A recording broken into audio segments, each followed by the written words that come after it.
हे guys, hello everyone.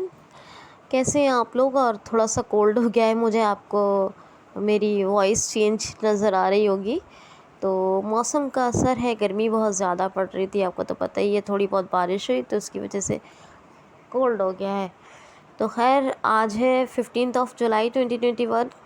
कल मेरी तबीयत थोड़ी ठीक ना होने के कारण मैं 14 जुलाई की बहुत थोड़ी सी रिकॉर्डिंग कर पाई हूँ। मतलब फिर भी इम्पॉर्टेंट न्यूज़ ले ली है मैंने, आधे से ज़्यादा इम्पॉर्टेंट न्यूज़ ले ली है। लेकिन वो न्यूज़ की रिकॉर्डिंग कैसे हुई है मैं आपको बताऊँ। थोड़ा सा टाइम मिला मुझे, थोड़ा सा ठीक लग रहा था, तो फिर मैंने जो है थोड़ा सा रिकॉर्ड की 3-4 न्यूज़। फिर मुझे थोड़ा टाइम मिला तो फिर मैंने 3-4 न्यूज़ की। और आज 15 जुलाई को मैं ये कर रही हूँ। तो मतलब मैंने 60% न्यूज़ तो मैंने ले ली है। 40% न्यूज़ में से कोई इम्पोर्टेंट होगा तो मैं बाद में देख लूँगी। अभी थोड़ी तबीयत ना ठीक होने के कारण 14 जुलाई का जितना कर पाई हूँ कल मैं उतना आपके लिए ले लूँगी, ठीक है। तो अभी हम 15 जुलाई का डिस्कस कर लेते हैं, ठीक। और उम्मीद करती हूँ कि आपको बहुत पसंद आएगा 14-15 जुलाई का, क्योंकि 60% अराउंड न्यूज़ में ले चुकी हूँ, है ना। वो मैंने भले ही थोड़ा उसमें अलग अलग से रिकॉर्डिंग की हो थोड़ा टाइम, क्योंकि तबीयत थोड़ा रात में ज़्यादा ख़राब थी, तो मैंने जो है तो 3-4 न्यूज़ रिकॉर्ड कर ली। उसके बाद फिर थोड़ा गैप दे के 3-4 न्यूज़ ऐसे करके, क्योंकि वो फोकस ही नहीं बन पा रहा था पढ़ने का। तो कई घंटे लग जाते हैं कंटेंट छांटने में ही। तो खैर, अब हम 15 जुलाई का लेते हैं। आप चैनल को सब्सक्राइब कर लें क्यूसील को, और वीडियो को कंप्लीट सुने, किसी भी वीडियो को मिस मत करें। और कल आप लोगों को स्टोरी का वीडियो बहुत पसंद आया, इसके लिए आप लोगों का बहुत बहुत शुक्रिया। इसी तरह हर वीडियो को कंप्लीट ध्यान से सुने। चलिए पहला क्वेश्चन लेते हैं। हाल ही में अभी वर्ल्ड यूथ स्किल डे कब सेलिब्रेट किया गया है या कब मनाया गया है? तो 15 जुलाई को। विश्व युवा कौशल दिवस कहते हैं इसको। World youth skill day Hindi में क्या कहेंगे? विश्व युवा कौशल दिवस। अच्छा, ये यूथ स्किल को बिल्डअप करने के लिए मनाया जाता है। इसकी थीम सुन लीजिए क्या है।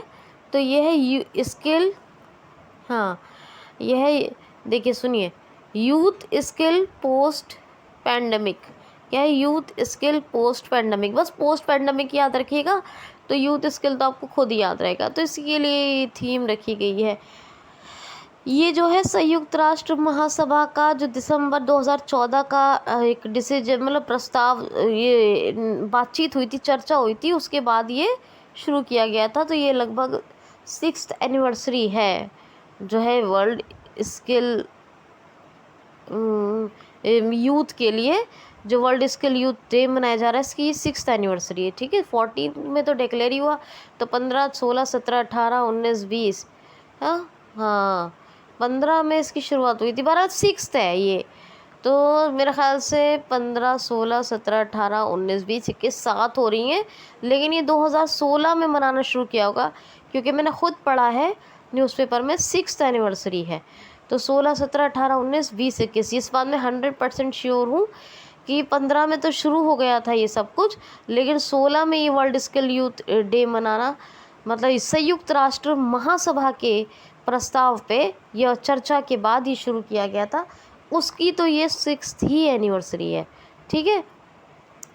नेक्स्ट क्वेश्चन देखते हैं। हाल ही में भी महिंद्रा इलेक्ट्रिक्स के एमडी एंड सीईओ ने इस्तीफ़ा दिया है। ये कौन है? तो अभी जो है महिंद्रा इलेक्ट्रिक्स जो था, यानी है महिंद्रा इलेक्ट्रिक्स, इसके जो एमडी एंड सीईओ थे महेश बाबू, इन्होंने इस्तीफ़ा दे दिया है, ठीक है, याद रखना। नेक्स्ट क्वेश्चन है। हाल ही में अभी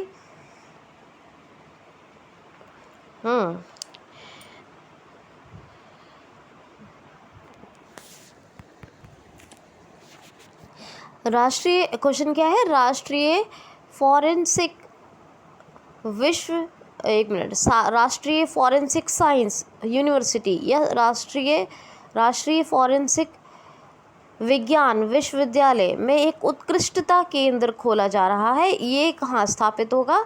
तो गांधीनगर, गुजरात में। जो फॉरेंसिक साइंस होता है ना, तो फॉरेंसिक विज्ञान यूनिवर्सिटी यानी विश्वविद्यालय में ही एक जो है उत्कृष्टता केंद्र यानी सेंटर, उत्कृष्टता को इंग्लिश में क्या कहते हैं? हिंदी तो मैंने बता दिया, इंग्लिश में क्या कहते हैं देखिएगा और मुझे भी कमेंट बॉक्स में लिखिएगा, ठीक है। केंद्र खोला जा रहा है, तो नहीं पता हो तो पूछिएगा, वैसे पता चल जाएगा, ठीक है। सभी लोग ट्रांसलेशन का यूज़ करते हैं आजकल। तो ये गांधीनगर में स्थापित किया जा रहा है उत्कृष्टता केंद्र राष्ट्रीय फॉरेंसिक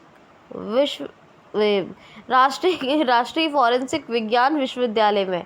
यानी ये जो उत्कृष्टता केंद्र होगा, ये उत्कृष्टता केंद्र किसका होगा? तो ये होगा राष्ट्रीय फॉरेंसिक विज्ञान विश्वविद्यालय का, ठीक है, इसी यूनिवर्सिटी का, और गांधीनगर गुजरात में बन रहा है। नेक्स्ट क्वेश्चन है, हाल ही में भी एनटीपीसी अभी भारत का सबसे बड़ा सोलर प्लांट स्थापित करने जा रही है। ये कहाँ स्थापित करेगी? तो नेशनल थर्मल पावर कॉरपोरेशन, ये कंपनी है, national thermal power corporation, new Delhi में इसका हेडक्वार्टर है। इसके सीईओ एमडी सबका नाम मैंने बताया हुआ है आपको, एमडी एंड सीईओ का, ठीक है। तो खैर, एनटीपीसी भारत में सबसे बड़ा सोलर पार्क, ये हाँ सोलर पार्क कहिए, सोलर पार्क स्थापित करने जा रही है। कहाँ स्थापित कर रही है? तो गुजरात में। ये रन ऑफ कच्छ में स्थापित होगा। कहाँ?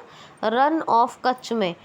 अब ये 475 गीगाबाइट का होगा, लगा लीजिए गीगाबाइट कितना, 475। तो बहुत हैवी सोलर प्लांट और सोलर पार्क कह सकते हैं जो एनटीपीसी बना रही है गुजरात के रन ऑफ कच्छ में। आपको बताऊं, मैंने एक न्यूज़ पढ़ी थी, गुजरात गवर्नमेंट है, वो जो फिज़िकली चैलेंज्ड पर्सन है स्पोर्ट्स से रिलेटेड, उनको जॉब्स देने में बहुत पहल कर रही है। और जितने भी स्पोर्ट्स से रिलेटेड फिज़िकली चैलेंज पर्सन है, उनको जॉब्स दी जा रही हैं गुजरात सरकार की तरफ से। तो ये एक बहुत अच्छी, मतलब एक इमीडिएटली और एक बहुत बड़ा चेंज किया है कि जितने भी स्पोर्ट्स का शौक़ रखते हैं या स्पोर्ट्स रिलेटेड पर्सन है, जो भी फिज़िकली, मतलब पीडब्ल्यूडी का जो भी है, तो या फिर फिज़िकली चैलेंज्ड का, ये दिव्यांग पर्सन, उन सबको नौकरियां देगी गुजरात सरकार। तो ये भी एक मैंने गुजरात की न्यूज़, लेकिन इसको मैंने करंट अफेयर में आपको वैसे ही बता दिया है, लेकिन मैंने क्वेश्चन नहीं लिया है। अभी तीनों को बातें मैंने गुजरात की हैं, तो गुजरात की बात करनी पड़ेगी। गवर्नमेंट की बात कर रही हूँ तो चीफ मिनिस्टर कौन है? विजय रूपानी। आचार्य देवव्रत गवर्नर है यानी राज्यपाल। गांधीनगर तो कैपिटल हो ही गई। भारत का पहला रेशम प्रसंस्करण केंद्र बन रहा है सुरेंद्र नगर में। लिथियम की पहली फैक्ट्री लग रही है भारत की, ये गुजरात में। जिंक का पहला स्मेल्टर प्रोजेक्ट लग रहा है गुजरात में।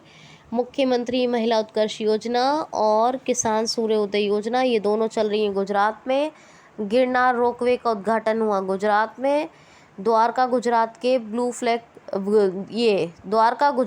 द्वारका गुजरात के शिवराजपुर बीच को ब्लू फ्लैग सर्टिफिकेट मिला है। किसको ब्लू फ्लैग सर्टिफिकेट मिला है? किसको? शिवराजपुर बीच को। और कहाँ है ये? द्वारका गुजरात में। और गिरनार, हाँ रोपवे बता दिया। अच्छा, सुजलाम सुफलाम जल संचय अभियान, ये पिछले साल भी शुरू हुआ था, तब से चल रहा है ये। मानसून से पहले नदी नालों की, झीलों की सफाई की जाती है, तो वो भी गुजरात में। गुजरात की बात करूँ, गुजरात में गिरी नेशनल पार्क है, एशियाटिक लॉयन के लिए बहुत फेमस है। और यहाँ पर धोल लेक, नल सरोवर, कंकड़िया, खिजारिया, और एक डैम भी है सरदार सरोवर। वो किस पर है? नर्मदा डैम पर, वो नर्मदा रिवर पर। कौन सा? सरदार सरोवर डैम है नर्मदा रिवर पर। तो ये आप याद रखेंगे, ठीक है। आगे चलते हैं, सुनिए ध्यान से क्वेश्चन।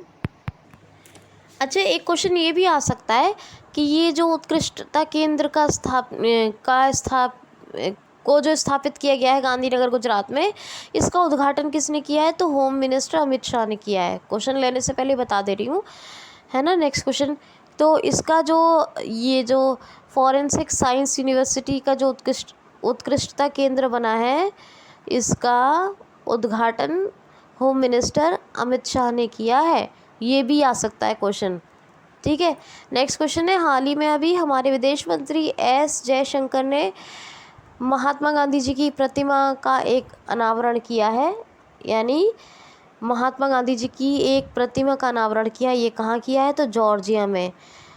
अभी आपको पता है कई देशों की ये विदेश यात्रा की है हमारे विदेश मंत्री, फॉरेन अफेयर्स मिनिस्टर कौन? एस जयशंकर। और इन्होंने अभी जॉर्जिया के तमिशी पार्क, वैसे इसकी राजधानी क्या है? तमिशली। तो तमिशी पार्क में अभी बापू महात्मा गांधी जी की एक प्रतिमा का अनावरण किया है। ठीक है। इसके प्रेसिडेंट का बस एक फर्स्ट नेम याद रखिए, सलोम। क्या? सलोम। सलोम से ही पकड़ लेंगे आप लोग, सलोम फर्स्ट नेम याद रखिए। ठीक। और करेंसी क्या है यहाँ की? जॉर्जियन लारी। क्या है? जॉर्जियन लारी। नेक्स्ट क्वेश्चन है, हाल ही में T20 में 14,000 रन बनाने वाले खिलाड़ी कौन बन गए हैं? तो क्रिस गेल।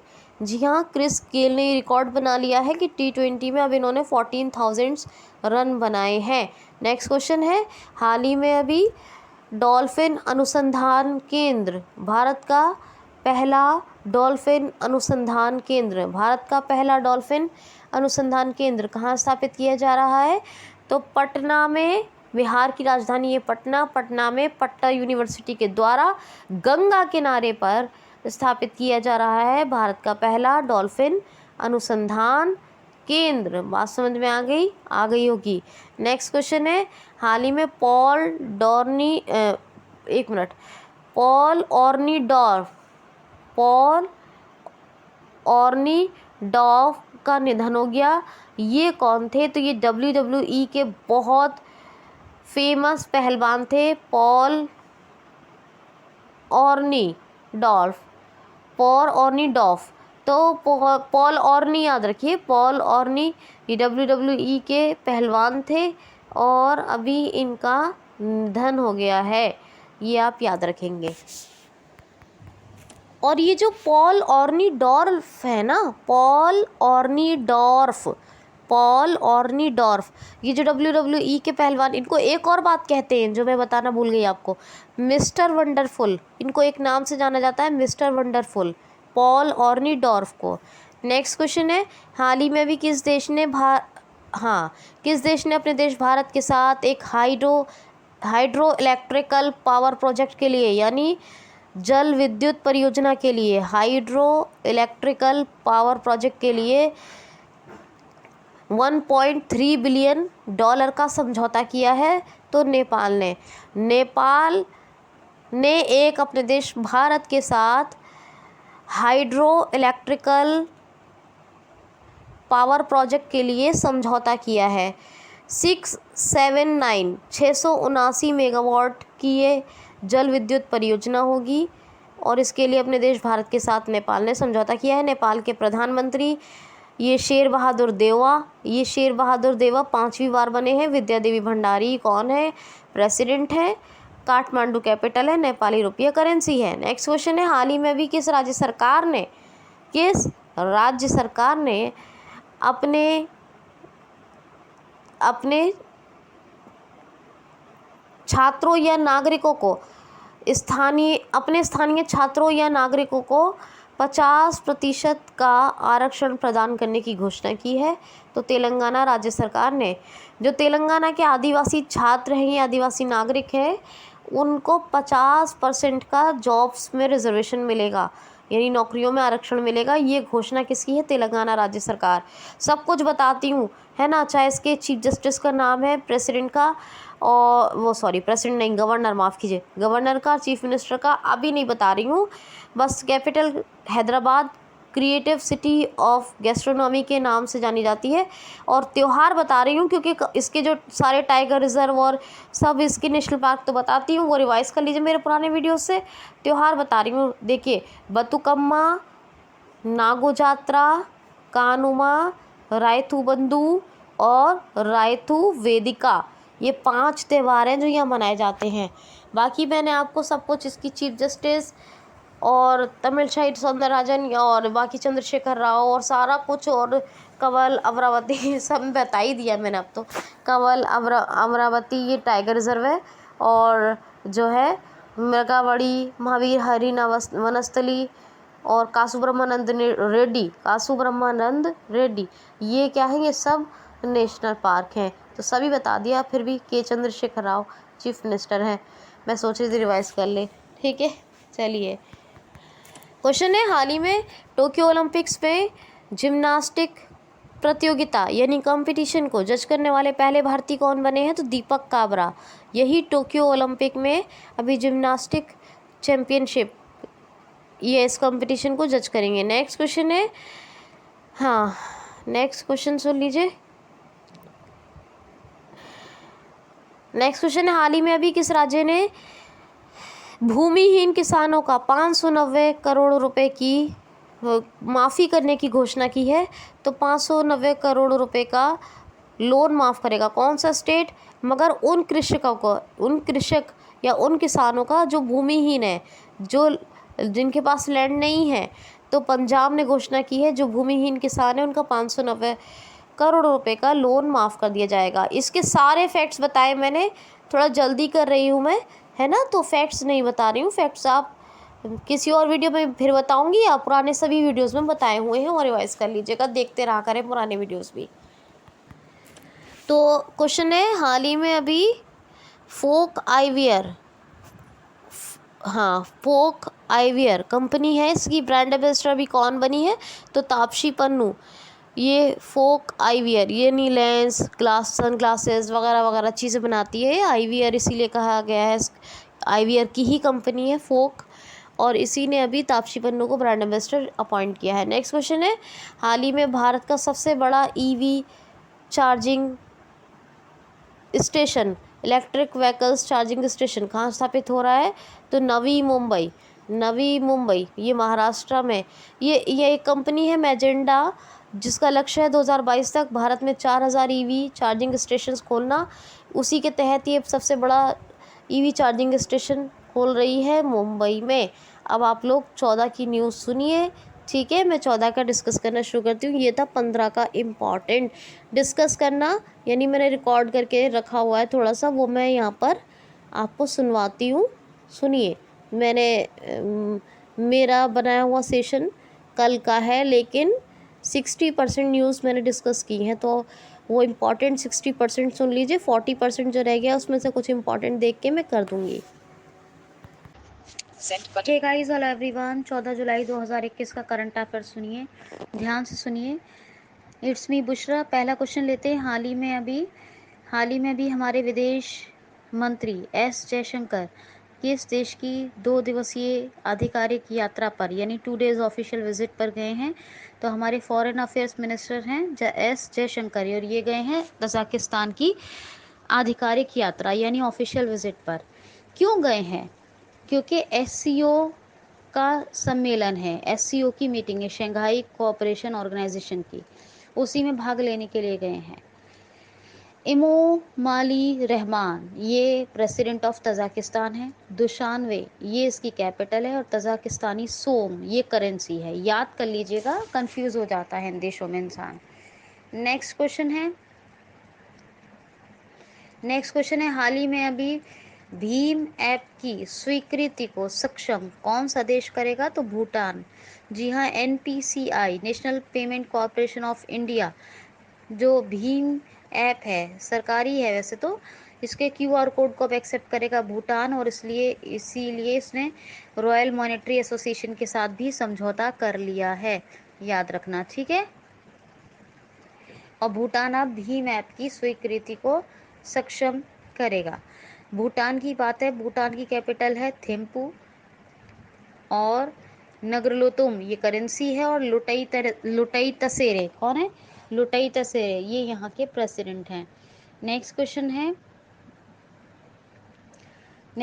है, हाल ही में अभी प्यूमा ने कितने एथलीट्स के साथ करार कर लिया है? तो टोक्यो से जस्ट पहले 18 इंडियन एथलीट्स, जिसमें पूजा रानी, तेजेंद्र सिंह, है ना, और बहुत कोई हैं, तो 18 एथलीट्स के साथ प्यूमा, ये जर्मनी की कंपनी है, इसने करार कर लिया है, और ये स्पोर्ट्स ब्रांड की कंपनी है। कौन सी? प्यूमा। इसने 18 एथलीट्स के साथ करार कर लिया है। नेक्स्ट क्वेश्चन है, हाल ही में अभी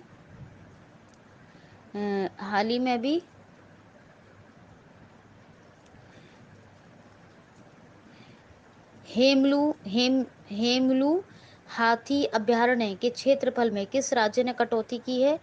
तो ये हेमलू हाँ हेमलू हाथी अभयारण्य है छत्तीसगढ़ के कोबरा जिले में, और इसमें 1995 किलोमीटर वर्ग किलोमीटर एरिया था, 1995। अब उसके क्षेत्रफल को 450 वर्ग स्क्वायर किलोमीटर कर दिया गया है। 450 स्क्वायर किलोमीटर कर दिया गया है 1995 से। हेमलू हाथी अभयारण्य के क्षेत्रफल में कटौती की है, कोबरा जिले में है, छत्तीसगढ़ ने की है, और छत्तीसगढ़ के ही कोबरा जिले में है। यहाँ के चीफ मिनिस्टर कौन है? भूपेश बघेल और अनुसुईया उइके, ये गवर्नर हैं यहाँ की। और रायपुर कैपिटल है, और नया रायपुर यहाँ पर एक और है जो किस नाम से जाना जाता है अब? अटल नगर के नाम से। किस नाम से? अटल नगर। ठीक है। नेक्स्ट क्वेश्चन है, सुनिए ध्यान से। हाल ही में अभी 10वां पनडुब्बी रोधी युद्धक विमान भारतीय नौसेना ने किस देश से प्राप्त किया है? तो भारतीय सेना ने पनडुब्बी रोधक युद्धक विमान प्राप्त किया है। किस देश से प्राप्त किया है? तो अमेरिका से। ये देखिए P-8I नाम है इस विमान का, P-8I। ये पनडुब्बी रोधक युद्धक विमान है, और ये 10वां है जो अभी अमेरिका से भारतीय सेना ने प्राप्त किया है। किसने? भारतीय सेना ने। ठीक है, तो भारतीय सेना ने 10वां प्राप्त किया, जबकि 2009 में 8 के लिए हुआ था, 2016 में 4 के लिए। इसमें 10वां ये पनडुब्बी रोधक युद्धक विमान P-8I मिल गया है। ठीक है, 2 और बाकी है, तो अमेरिका मतलब 10वां मिल गया है। तो ये याद रखिएगा, अमेरिका से प्राप्त किया है। Joe Biden president of America, vice president कौन है? कमला हैरिस। इनकी बुक्स बताती रहती हूँ, उनको रिवाइज कर लीजिए। Promise me dad, promise to keep, ये जो बाइडेन साहब की हैं। कमला हैरिस की super heroes are everywhere, smart on crime, और स्मार्ट ऑन क्राइम, और एक है ट्रुथ बी होल्ड। ये 3 बुक्स कमला हैरिस की हैं।